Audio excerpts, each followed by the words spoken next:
Welcome everyone to Peeps and Views. This is Proof is in the Play, and I'm here with Amos Brown. And Amos graciously volunteered to answer some of my questions, and I really appreciate him. The first question I have for you is the whole Black Lives Matter movement. Did it affect you at all? And if it did affect you, in what way?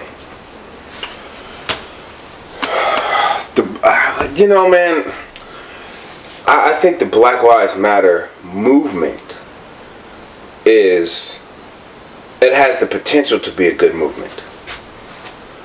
I think that the way some Black Lives Matter movement representatives, if you will, have gone off stray, they've strayed off with, it kind of bothers me how it's demonized and how it's portrayed in the conservative media, if you will, that it's a hate group or it's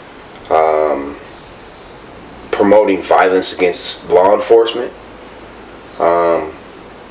which I don't believe that's what it's doing.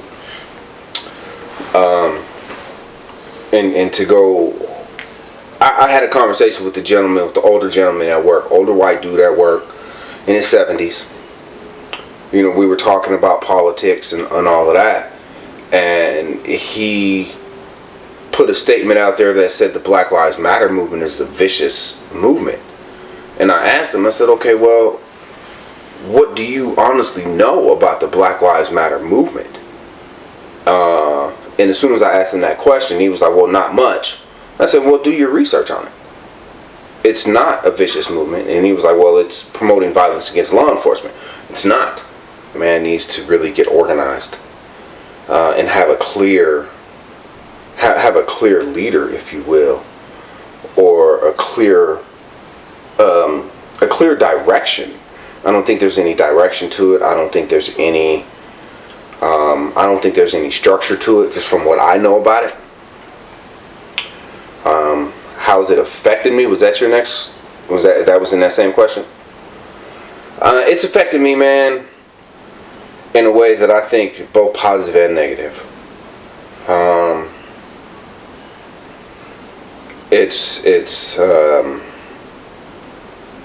affected me in the fact that I can talk to my kids about how Black Lives Matter and how black people view black people. Black man, I shouldn't have to fear you, and you shouldn't have to fear me. I think that needs to be, black lives need to matter to black men and black women and black people before we can try and make it matter to some racist white dude living in, Roanoke, Virginia, or, living in Magnolia, Seattle. So it's affected me, man, in both positive and negative ways. It's, regardless of how you look at me, I'm black and white, but when they look at me, I'm just a black dude. Black lives do matter, but they have to matter to black people before we can convince anybody else that it matters to them. Great answer. So, going on that, next question I have for you is, with the recent, these last 2 months has been a lot of murders. A lot of killings in Seattle. And it's been mostly killings to people that are 25 or under. And I just wanted to know if it affected you at all, or your thoughts on the killings that really has been happening in our... Or your thoughts really on that whole gun violence that's been happening in Seattle recently. Black men, stop killing other black men. Stop killing people. Stop trying to be hard. Pull your pants up. It's all, you want people to respect you and take you seriously, but you're walking around here looking like a joke. You got your underwear showing. Don't nobody want to see your Fruit of the Loom boxers. Don't nobody want to see your Hanes. Come on, man. I think it's affected me, man, and can I say what's up to this brother walking down the street without him trying to mug me? Or without him thinking, if I say, hey, what's good, man? What? He wants to get all up in arms. Like, do I really threaten you that much, bro? Like, does another black man saying hi to you or acknowledging you as a black man really threaten you as a black man? And if so, why? Why? So that was a great answer, man. And I think more young men need to understand their perception or what people view them as, so maybe they have a better understanding of it. So maybe they might look a different way, so they won't get those reactions. You know, the view of the way black men view themselves starts in the home, bro. It starts in the home as far as, you know, how does your dad view himself? Was your father even there? Was he, you know, a part of your life at all? And if so, if not, were there any other positive black men in your family?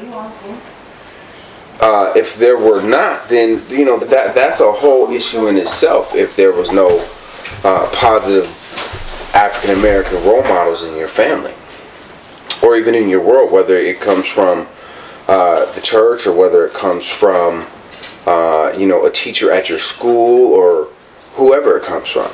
So, last question before I get you up out of here. Was in dating. For me, it's a lot of difficulties in dating, but I would want to hear other people's views on, you know, what was their most difficult thing in dating, because you're dating and you're striving to get a teammate in this thing, in this journey we call life. And I just wanted to know, what was your most difficult thing that you have in dating? My most difficult thing is dating, man, is becoming the right one. You know, it's just becoming, it's me becoming the right choice. And instead of, for so many years, I was focused on looking for the right choice and seeking the right choice and trying to get the right person. But, you know, over the recent years, man, I've come to understand, you know, through different series of relationships and different growth periods in my own life. You know, and she also has to understand I have 3 kids. And I'm not a perfect dude. I'm not a perfect dude. I may not know how to do things correctly all the time, but I'm trying. You know, I'm striving to become a better me. Placing myself around godly men. I'm placing myself around husbands and you know, strong men who can show me what you know, a strong, positive leader, a godly leader in the home can look like.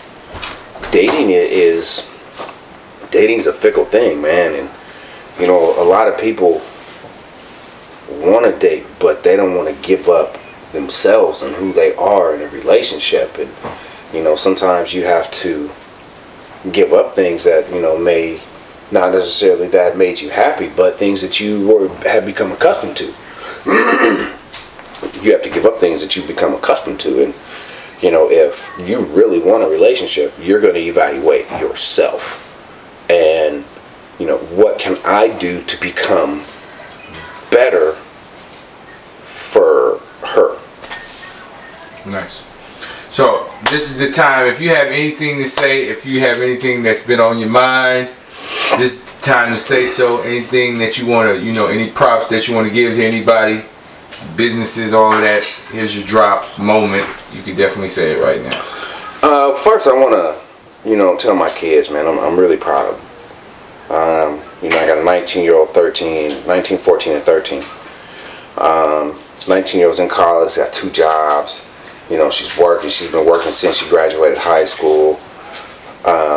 You know, 14-year-old Now for y'all, for those of you who know me, when she came to me, when that middle child came to me, she was more than a handful.